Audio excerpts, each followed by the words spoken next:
last time we talked about the properties of the halting problem. And we gave the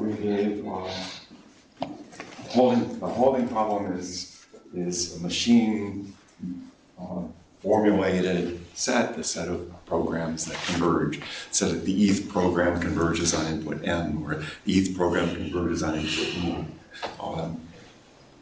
That's a kind of machine-based definition of a set.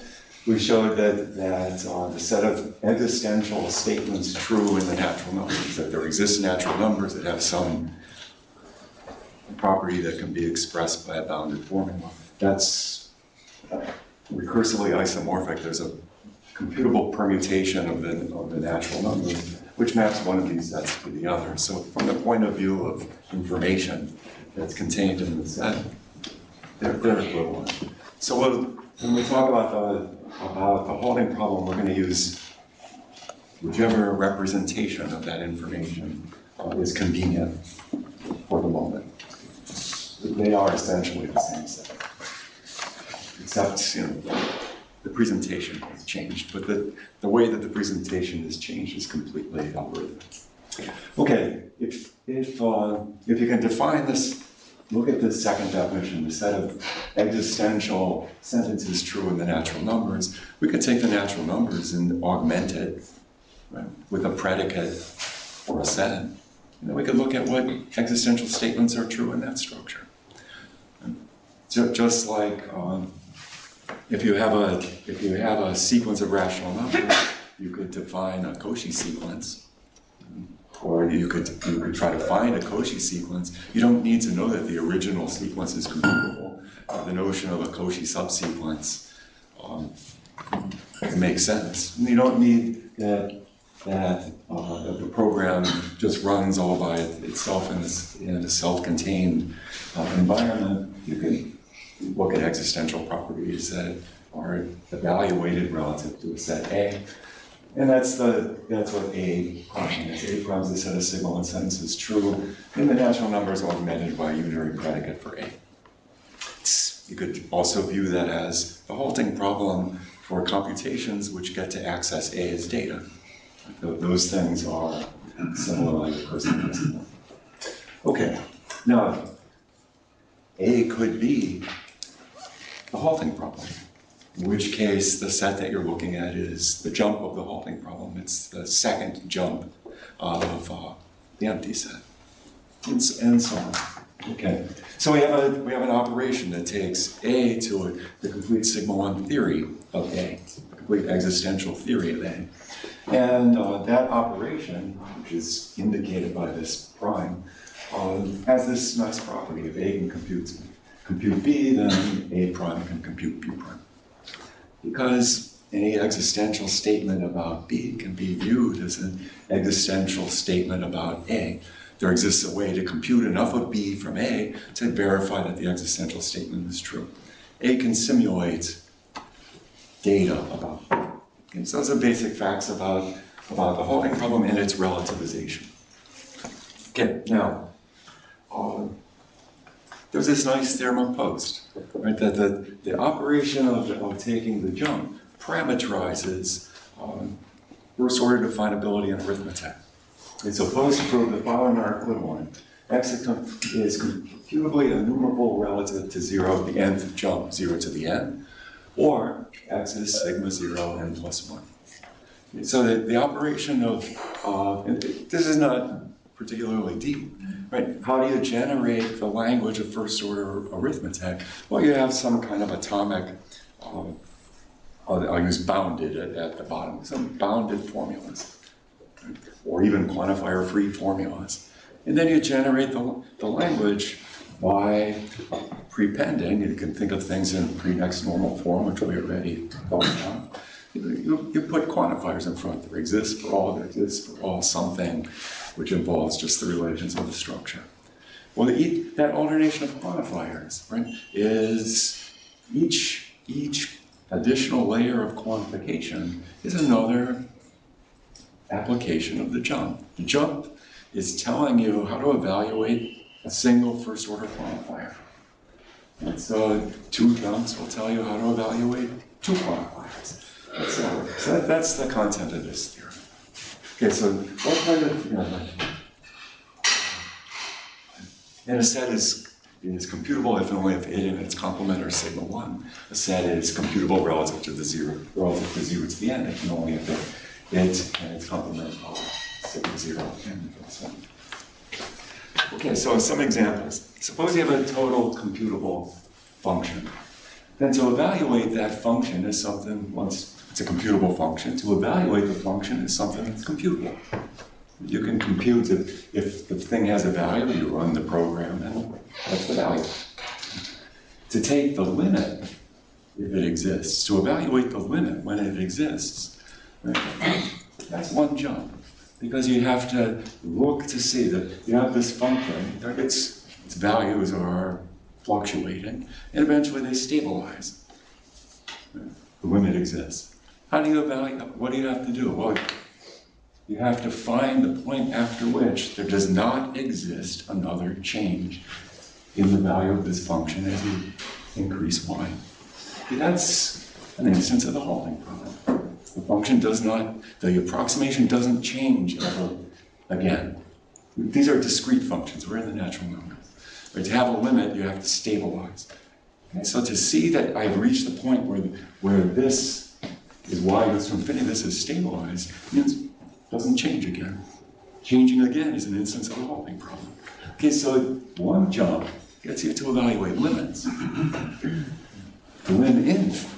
To evaluate the lim inf, what do you have to do? You have to get to the point where for every smaller value, you don't go down there anymore. And you come down to this value infinitely often.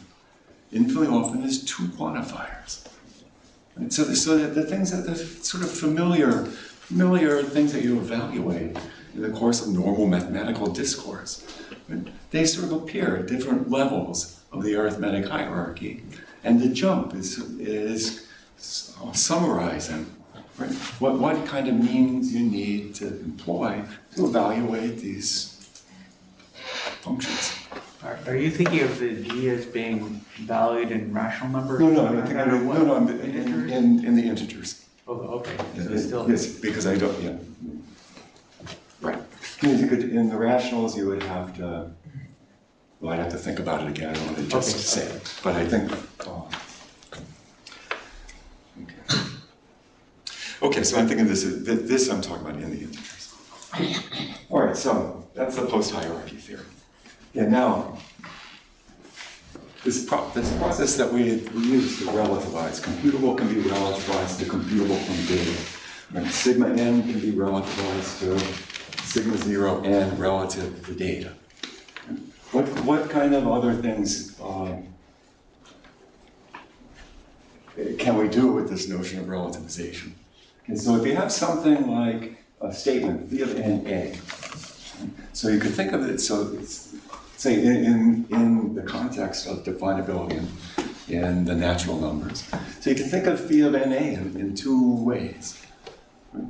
It has 2 variables. Right? One is or 2 arguments. One is an argument that's over the natural numbers, that's n. Right? And the other one is an argument that refers to a set of natural numbers, that's a. Okay, so now there's 2 ways you could look at that. You could think, well, I've relativized phi to a is some fixed thing, and I have a property, and it's specifying that n has a certain property. Or you could think of it the other way, right? I mean, depending on which things you think are fixed and which things you think are variant. On the other way, you could think phi of n is saying that a is one of the sets for which n has the property phi. So you could view this as saying something about n, or something about a, or something about the relation between them. Right? So the apparatus of definability that has already been set up with this relativization can be used not only to evaluate the properties of integers relative to some set, it can also be used to talk about properties of sets. Okay, so like, for example, there are n distinct elements of A. So we could view that n has this property relative to A, that that n is one of the things. So n is less than or equal to the size of A. Right? Or you could view it as saying, I'm only going to talk about sets that have at least n many elements. Okay, so now, when you follow that, what do you get? So let's look at now we're switching perspectives. It's talking not now about integers or natural numbers. We're going to talk about sets of natural numbers. We're pivoting the perspective without adding a new apparatus. And so sets of natural numbers. So 2 to the n means the power set of the natural numbers. It has it's the Cantor set, the natural topology. And so then f, now 2 to the n is a continuous function, right? It's exactly the same that it's computable relative to some subset of n. So that familiar topological notions, right, are captured by this apparatus. A continuous function is just computable relative to data. A set is open if and only if it's existentially definable relative to some data. Because you just have to, an open set is a union of basic open sets. Being inside, in this context, a basic open set is determined by some finite initial segment, a set of things that start off with 0, 1, 3, or 0, 1, 2. No, we're in 2 to the omega. The set of things that start off with 0, 1, 1, 0. Okay, that's a basic open set. So what does it mean when you say f, a function from 2 to the n to 2 to the n is computable? Does it mean you have the input to the function is like an extra, the input to the extra function, data source? right? The input to the function is an extra data source, and then you compute from it to get the initial segments of the image. Okay, you have to be able to compute It's exactly how we describe computing. I mean, if there's a computable function, there's a function, so x goes to y, means that taking x as data, you can compute each bit of y. So it's computable in the sense, in exactly the sense. But it's sort of, you have to flip your perspective, right, to see that the meaning, when you're thinking of it as computable, you're thinking of it as this is a fixed set of data and I'm going to a fixed value. Now you look at what happens as you vary the data and see what values you get. That's a continuous function. Okay, open sets are existentially definable because you have to say that there exists a basic open set, and a basic open set is determined by finitely much data. A set is closed if it's universally, you never leave, you never end up in the complement. So it's a universally defined set of reals. Okay, so this kind of we have the means to quantify the complexity of an open or closed set by considering the complexity of A. And so an open set has a description. Right? Description is one possible description is give some specification of the open set as a union of basic open sets. Basic open set is defined by finitely much data. That's some countable description. And we can quantify the complexity, right, of these fundamental objects by talking about the complexity of their descriptions. Okay, so the sort of thrust here is on these talks about how do we talk about definability or extend issues of the things that we're working with in certain mathematical contexts are simple, or they're complicated, or they're hard to define, or they get optimally defined in this way. Right, so here is an example. Applications of compactness. And so compactness is a principle which lets us conclude, existence. If you have some closed set, and it doesn't have doesn't have some finite cover, well then, okay, you know how to use compactness. Okay, so applications of compactness often involve specifying some closed bounded set of the reals, show that C has no finite open cover, and then conclude that C has some nice element, and then you use the element in the to come to whatever conclusions you're trying to come to in the argument you're doing. Okay. Okay, so now, inside 2 to the omega, closed set is given by some pi01 formula relative to data. If you don't need any data, you can just recursively describe or computably describe a way to enumerate the complement of the closed set. Then the pi01, then you get what's called a pi01 class. Pi01 class means you can define a subset of 2 to the n by a pi01 formula without any additional parameters. So it's a version of a computable closed set. Okay, so then, what have we got? So if you have a pi01 class, so it's a effectively presented closed set, it's defined by a formula that looks like this. X is in the closed set if and only if for every L, some bounded property holds of the first L bits. Okay, so it's okay, pi01 formula. Okay, so this is a representation statement, right? There's a computable tree, if you have a pi01 class, there's a computable tree such that C is equal to the set of infinite paths. What's the tree you get out of here? Right? It's the tree such that sigma's in the tree if this property holds for every L less than or equal to the length of sigma. So sigma's in the tree if so far so good. I haven't ruled out being in the closed set. Yeah, go ahead. What do you mean by phi naught is bounded? Just that it contains only bounded quantifiers? Where it is? Yes. Oh, okay. Yes. That was yesterday. Okay. Okay, so here's the tree. The tree, you know, if you're thinking about evaluating whether a real belongs to a closed set, right? It's you follow the initial, in this context, you look at the initial segments and see, is that initial segment determine a basic open set in the complement? If not, well, then so far so good. Okay, Kearney's lemma is the tree statement of the fact that the Cantor set is compact. It says if you have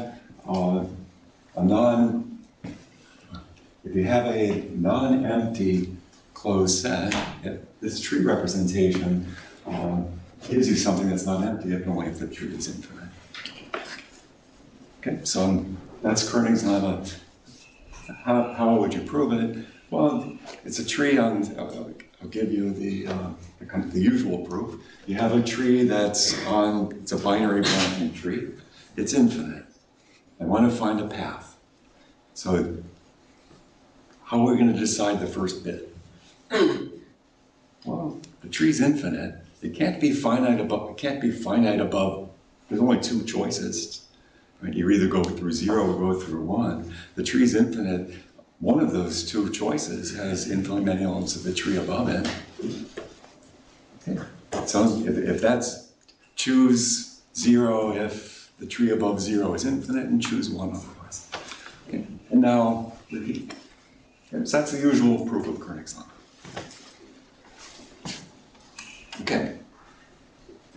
Okay, so what can we do more? Can we say more about elements of closed sets? How complicated are they? Okay, so that algorithm I just gave to exhibit a path through an infinite tree, it pivoted on, is the tree above this node infinite? So that right, corresponds to saying, is there a level above this node? It's finite if there's a level above the node so that there's nobody in the tree at that level. That's the halting problem. There exists something finite. So the usual proof of Kearney's lemma gives you some element of the closed set recursive, and if the tree is recursive, 0 prime. If the tree is just given, it's the jump of the tree. Okay. What can you do that's better? Well, first of all, if the tree has only one path, that path is computable. So it's the unique. It is what's called a pi01 singleton. every pi01 singleton, right, is computable. In contrast, the halting problem is a pi02 singleton. So there are pi02 predicates that have unique solutions with no computable solution. Okay, there is a this is a good exercise. There is a non-empty pi01 class with no computable element. So you can have an effectively presented closed set, right? But you can't compute any element of it. You can compute one recursively in zero prime by the proof we just gave. Okay, there's a more subtle argument through the Jokic and Soar that says, well, you're not going to get the halting problem by an arbitrary application of compactness. Right? Namely, there's every non-empty pi01 class, you have an effective presented closed set. It has an element whose jump is less than zero prime. It may not have a recursive element, but it has an element such that the complete sigma 1 set relative to that element is computable from the complete sigma 0 1 set, like this. Okay, so every one of these things is an example of something that's not recursive, but does not compute the halting problem, because x jump is not computable in x. But x jump is recursive in. If x is not if we take something as no computable element and we use Jokic Soar to get an element, and that element can't be computable, but it can't be complete because its jump is computable in zero prime. So compactness doesn't give you, applications of compactness are not effective, but they don't run through the halting. Okay, so that's an interesting case. And then you can infer from Jokic Soar that the Borel theorem that is probably not empty positive one class has an element sort of is, in terms of the complexity of the objects that you have to work with, strictly weaker than the Bolzano-Weierstrass theorem, where you had to generate a whole mess. Okay, good. All right, so there's one more example that I want to give, which is let's change the data type from numbers to sentences. What's another place where one uses compactness? For the logicians in the room, we use compactness all the time. And it's the fundamental theorem that we prove when we teach undergraduate logic. We use compactness to complete theories. And so this is the example. So PA is the countable set of arithmetic sentences. I'm not sure. PA tells you the basic algebraic facts of the natural numbers, plus all definable instances of induction. Okay, so Gödel showed that the consistent completions of PA is a pi01 class, and it has no computable element. Right? There's no computable way to find a complete consistent extension of PA. But there is a complete extension of PA that has its jump strictly less than zero prime. So looking at a complete extension of PA doesn't entail looking at the halting problem. Just, we have these kind of pathological, reasonably simple examples. All right, so that's the end of my first lecture. So let me pivot. Okay, so now I'm going to move to where I think I've solved the attention problem. Let's do that. Here we go. Let's do it here. So now I want to talk about hierarchies of definability. What we've been talking about is all been inside first order arithmetic, one quantifier at a time.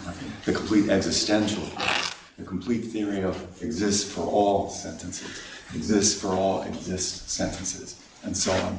Define sort of finitely many quantifiers. So now I want to move up to,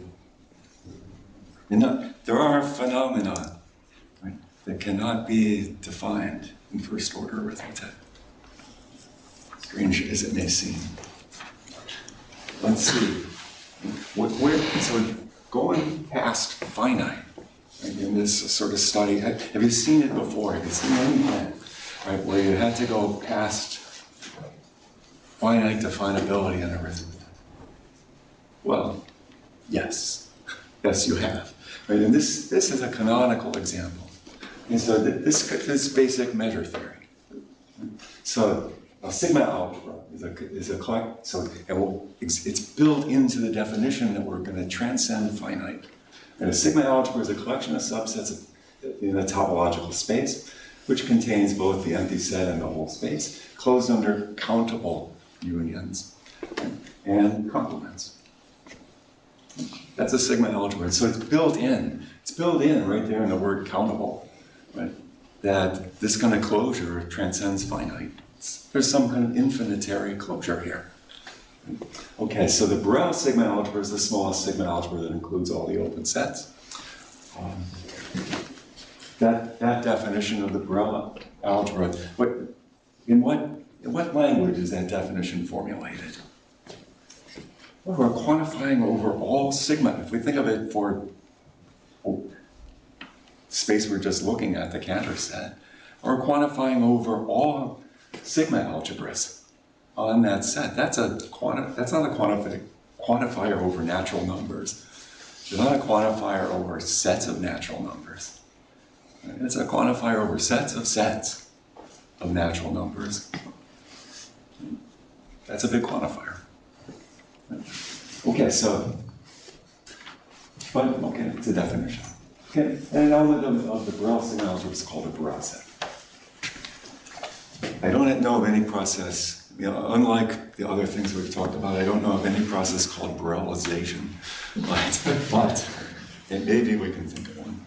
Okay, so there's another way to generate the Borel sets. You iterate this countable closure property for as long as it takes, right, until you reach a fixed point. Okay? So this is called the Borel hierarchy. Okay, so you go by recursion on alpha.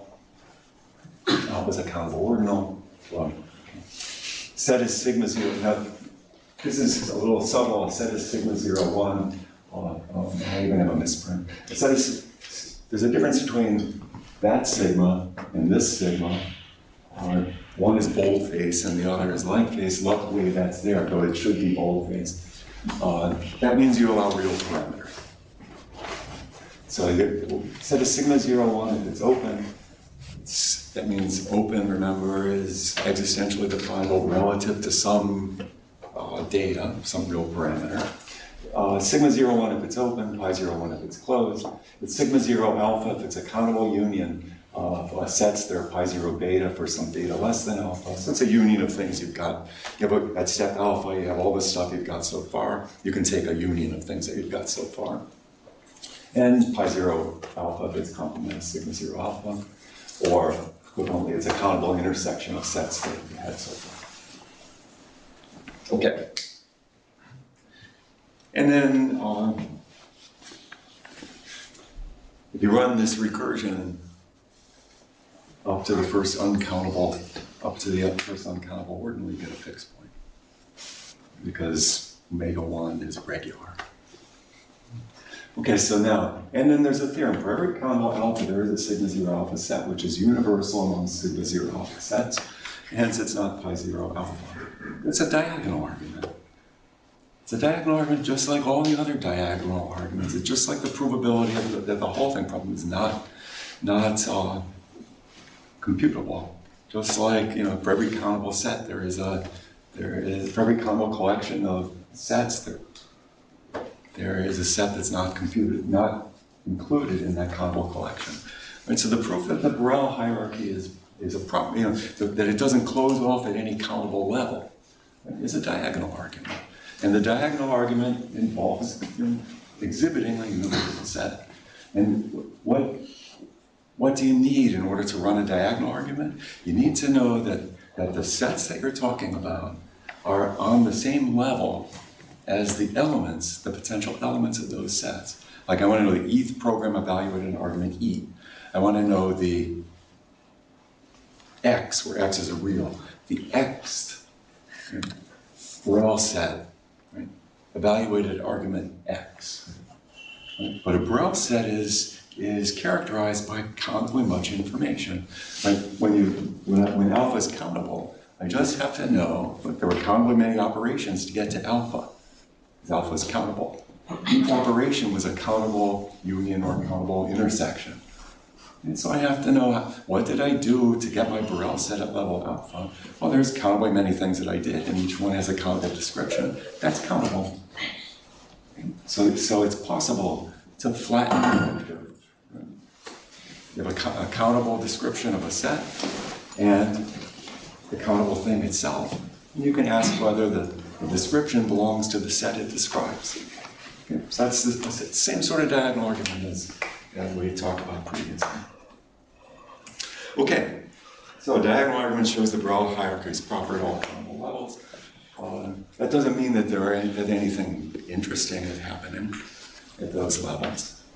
For the most part, when you work in, for the most part, when you work in almost anything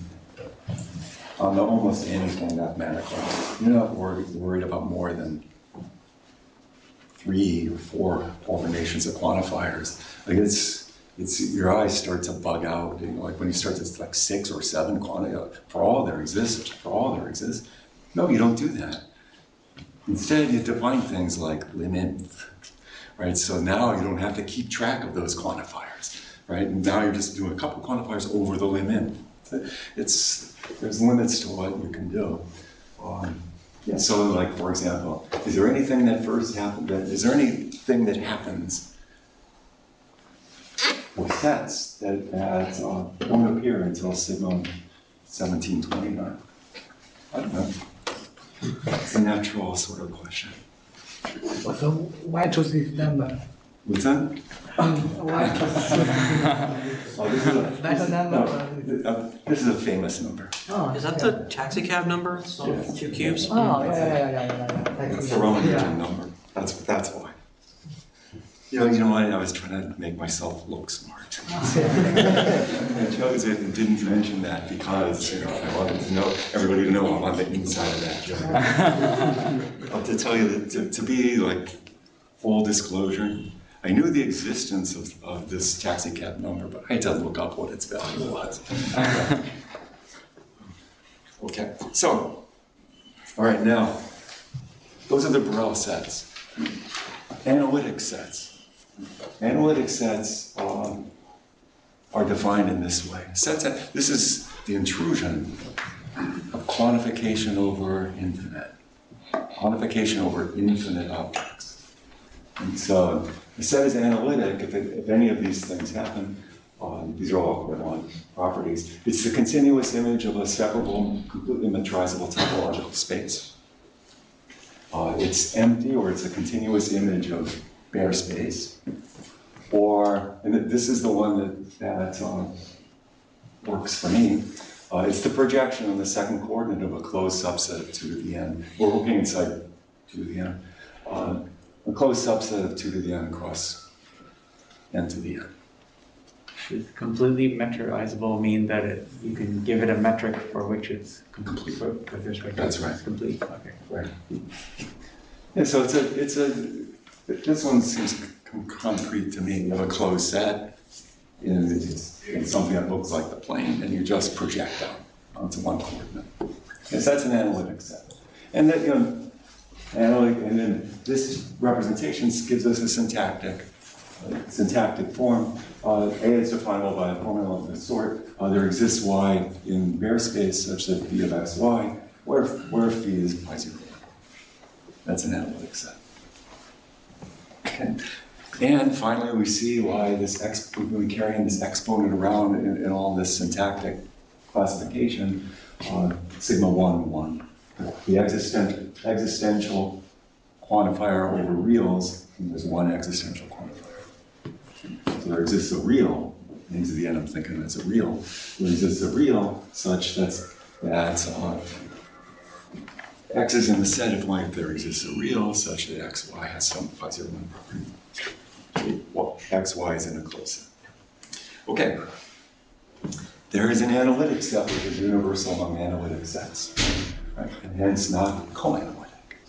Okay, so the same, and it's the same diagonal order. So why are you thinking of the reals as n to the n instead of 2 to the n? Oh, because compactness. They're both 2 to the n is also.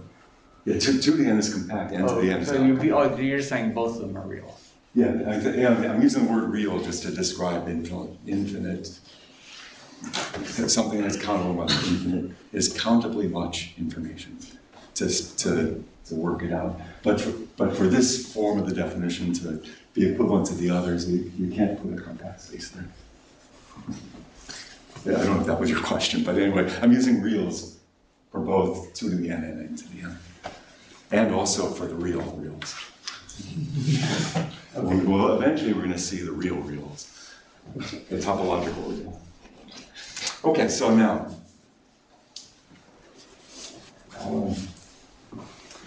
you can represent a pi 0, 1 set. Analytic, I said, was something that looks like there exists an element of Baire space such that the pair xy is inside some closed set, inside a pi 0, 1 set. How do you represent pi 0, 1 sets? We represented them in 2 to the n as passed through a tree. You can do the same thing inside Baire space. A pi 0, 1 subset of n to the n can be represented as a set of infinite paths in some tree. Again, infinite paths is denoted by bracket t, and the following are equivalent. Let's see, t is empty. That's an easy. The set of paths, t has no path. And that's a general form of a pi 1 sentence, right? That there does not exist for every x, there exists an L where x leaves the tree. That's just take the previous specification of sigma 1, 1 and negate it. And then the second one is the analysis of definability at this level. What comes into the picture to understand definability at this level is the notion of well-foundedness. T is empty means there's no infinite descending path through the, or if you think of the tree as growing downwards, the tree has no infinite descending path. That is called well-founded, and it's related to the ordinals. The tree is well-founded if and only if it has an ordinal rank. The terminal nodes are given rank 0. A node is given rank the sup of the things below it, plus 1. Okay. So T is empty, or there is an injection from T into the ordinals, such that if sigma is an initial segment of tau, sigma gets a bigger ordinal. And if T is countable, the least ordinal that can accommodate the range of T is called the rank of T, in the case when T has no infinite path. Okay, so to analyze definability at the level of analytic sets, bring in the ordinals. It's a new feature of Is that supposed to be from bracket t? yeah, so let's see. So sigma is so T is a subset of finite sequences. It's a tree on finite sequences of integers, of natural numbers. Then bracket T is an infinite. Analytic bracket T is an infinite sequence of natural numbers.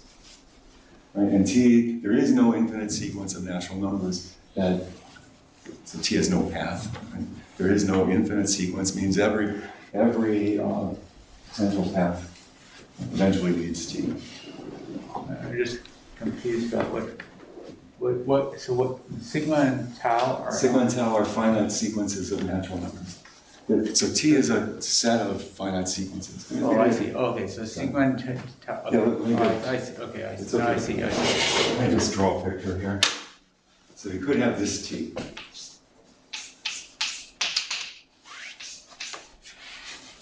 That's it. That's T. It has infinitely many things here. It has, this guy has 2 things below it, and that's the entire T. Okay. And this T has no infinite, it's infinite, but it has no infinite path. Every node here has a rank. These all have rank 0 because they have nothing below them. This thing has rank 1 because the things below it have rank 0. This thing has rank 2. And you could embed this tree, preserving this order this way, into the ordinals 0, 1, 2. Okay.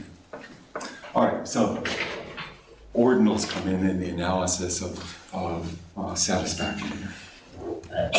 Okay, now here's the theorem. This is an old theorem of Slaman. So a set is recursive, a set is computable, if and only if it and its complement can be listed. How do you, if you know that the set, you know that the set and its complement are both computably enumerable, I can compute membership in the set.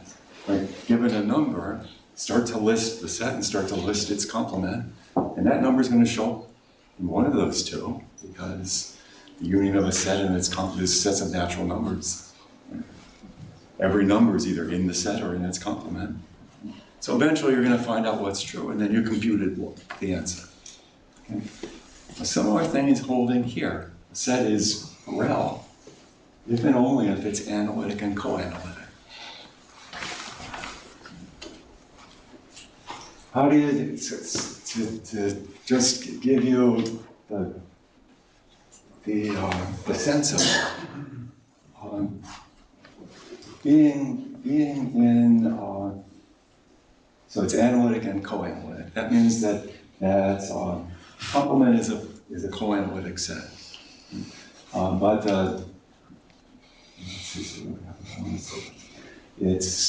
The set is analytic and co-analytic. So there's an ordinal that tells you whether you're in the set. So co-analytic is the same as one. It means that something is well-founded. So you can see that I'm in the set at some ordinal. But the set is analytic, so its complement is also co-analytic. So I can see that a real is in the complement at some ordinal. Okay, so now if you're looking through the ordinals, right, at some point you're going to tell at which side a real number exists. Each being in the set can be viewed as happening at an ordinal. Being out of the set can also be viewed as happening at an ordinal. Okay, so now you just run through the ordinals until you see the answer, and then you put it out. Right? And going through the ordinals is like going up in the Borel hierarchy.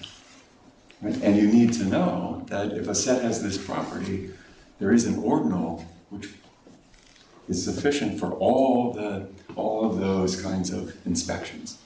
And so it's similar in character to what happens with computability. All right. Okay, now, this is the part where I can speed on. What we were talking about there is sort of classical, the beginnings of measure theory. Okay, classical descriptive set theory. Okay, now, it's a strange thing to think about, but you can think of, if you formulate this question in the context of the Borel hierarchy, can I have subsets of the natural numbers where their complexity can be viewed as appearing in the Borel hierarchy? Well, no. Every countable set occurs as a countable union of singletons. Every set of natural numbers occurs as a countable union of singletons. It is trivial in the Borel hierarchy. Right? It's a countable union of closed sets. There's no structure there. But the structure emerges when you keep track of the parameters that describe the Borel sets. So we can think of a continuous function as one that's computable relative to a real parameter, and then the complexity of the function is the complexity of that parameter. Similar sort of thing can happen in the Borel hierarchy. Right? You can think of a set of natural numbers or a set of reals, right, as being defined by some kind of recursion relative to a real parameter, and then the complexity of the set is reflected by the computability theoretic or the definability theoretic complexity of the parameter. And that's what's called moving from the bold face, where you allow arbitrary reals at to describe each level to what's called a light phase theory. It's like the difference between looking at a recursive function versus a continuous function. A recursive function on reals versus a continuous function on reals. One involves a real parameter to define the continuous action. So if you keep track of that, now, how do you do it? So I'm going to take a couple minutes to discuss. I'm done in 20 after. I think that's the end of the. Okay. So remember, like each one of these talks starts over the next day. Right? Tomorrow I'm going to talk about. I want to just specify. If nothing else, I want to specify these definitions, and I want you to think like that's a load of stuff. There's nothing intrinsic about that. That just looks like somebody's making it up to publish papers in crummy journals. Right. Okay, but tomorrow I'm going to try to address that question. Okay, so here we go. We're going to try to keep track of the parameters that get involved in Borel definitions. Or analytic definitions, or whatever sort of definitions we're running into. Okay, so now we're going to talk about effectively presented analytic properties. So a formula is, now this is light phase, sigma 1, not bold phase. If it has the form of, there exists x in bare space phi of x, where phi is pi 0, 1, no real parameters. Forget about the real parameters now. This is a recursively presented closed set, passed through a recursive tree. Okay, formula is pi on 1 if it's equivalent to the negation of such a formula. It starts with a universal quantifier followed by sigma 0, 1. Okay, so sigma's 1, 1 and pi 1, 1 formulas. Excuse me, in previous slide, your uppercase x means no. Sorry? Your uppercase x in the formula means. Oh yeah, sorry if I changed the uppercase to lowercase. But this is the data type. Okay. Yeah, so the x and x, you're right. Yeah, it's the same x. It's just free variable.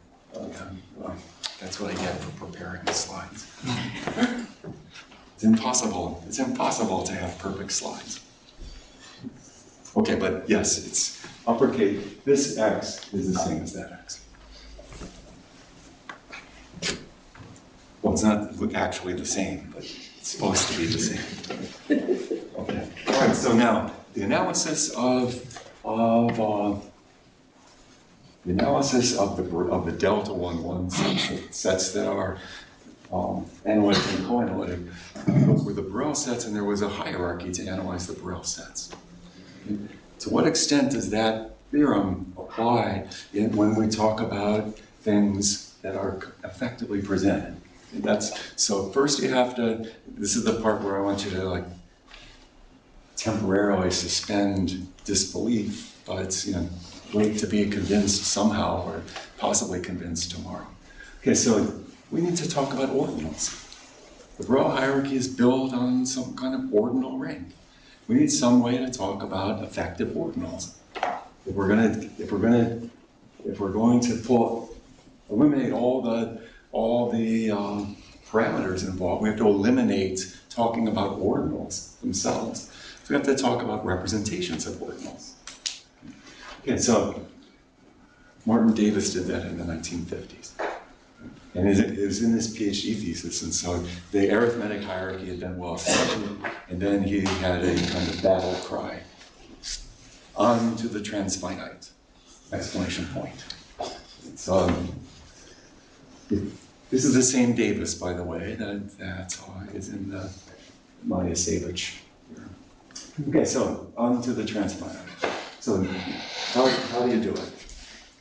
You need a system of ways to talk about ordinals. This is admittedly ad hoc.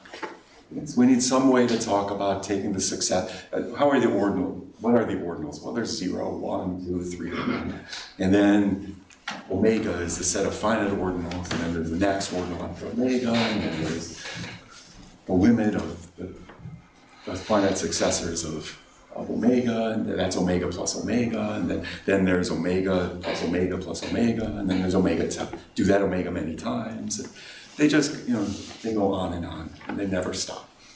Those are the ordinals. They come in two sorts, successor, zero, well, three sorts. Zero, familiar one, the successor of an ordinal, and the limit of ordinals. Like, 1 is a successor, omega is a limit.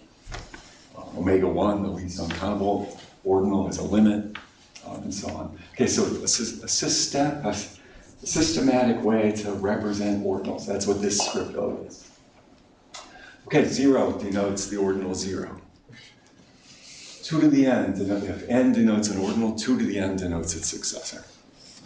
How do you go through limits? If you want to specify a limit, you have to specify the things of which it is the limit. How do we specify things? How do we specify an infinite sequence?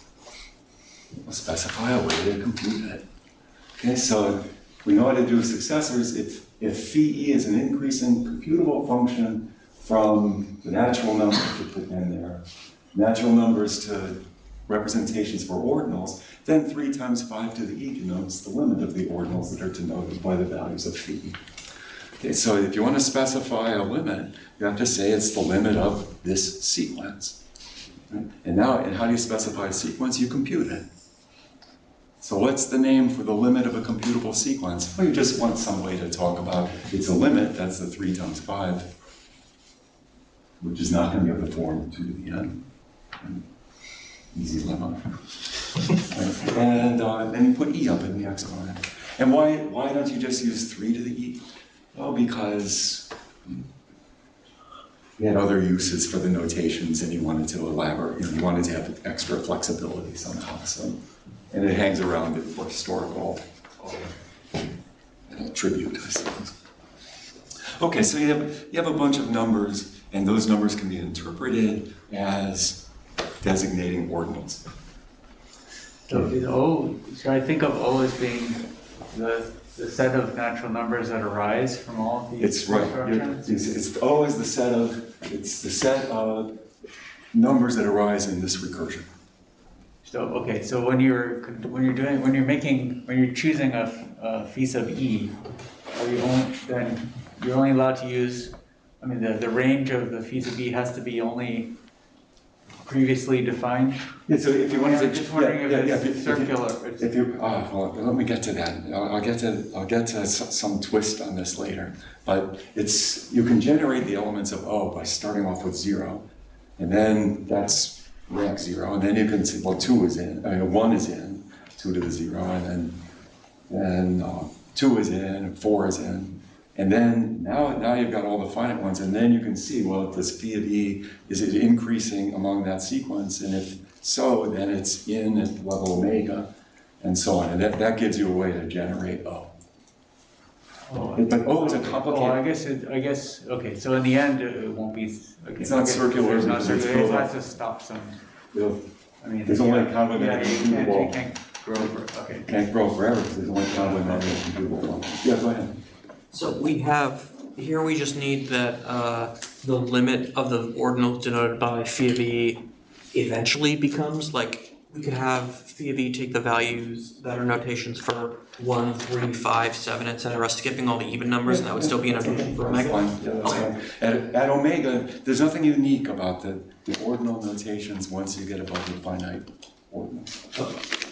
There's lots of ways to find an increasing sequence through the finite ordinals. So O is not a linear order, it's a partial order. Okay, so, okay.